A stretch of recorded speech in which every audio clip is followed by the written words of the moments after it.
অর্থনীতির অবস্থা ভালো না। জিনিসপত্রের দাম এমন ভাবে বেড়েছে যে মানুষের এখন না বিশ্বাস হয়ে গেছে, তাই না? প্রতিটি জিনিসের দাম বেড়ে গেছে।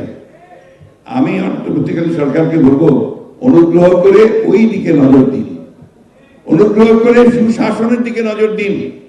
এখন আপনার সরকারের যারা আমলা আছে, যারা কর্মচারী কর্মকর্তা আছে, তারা কিন্তু আবার শুরু করেছে আগের মতো কাজ। দুর্নীতি শুরু হয়ে গেছে। দয়া করে এই দুর্নীতি যেন না হয় সেই দিকে আপনারা লক্ষ্য দিন। আপনারা যেন সুশাসন দিতে পারেন সেদিকে নজর দিন।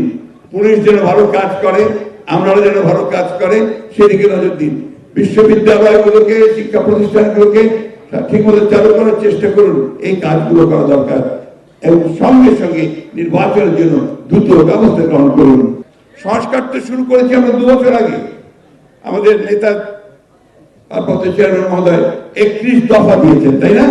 সে ইতিহাস আর বলতে চাই না। কত কত ভাবে আমরা বিভিন্ন রাজনৈতিক দলের সঙ্গে কথা বলে প্রায় 2 বছর আলোচনা করে আমরা 31 দফা দিয়েছি। 31 দফার মধ্যে সবকিছুই আছে। তাই ওই যুক্তি খুব খরা যুক্তি, যা কি সংস্কার হবে তারপরে নির্বাচন হবে। নির্বাচন কেন চাইছি আমরা?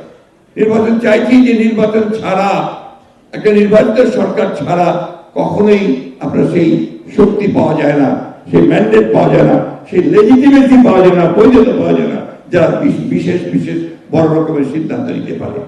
এমনকি এই সংস্কারগুলোকে যদি আপনার কনস্টিটিউশনে নিতে হয়, কনস্টিটিউশন সংস্কার, সেটার জন্য তো আপনাকে পার্লামেন্ট লাগবে।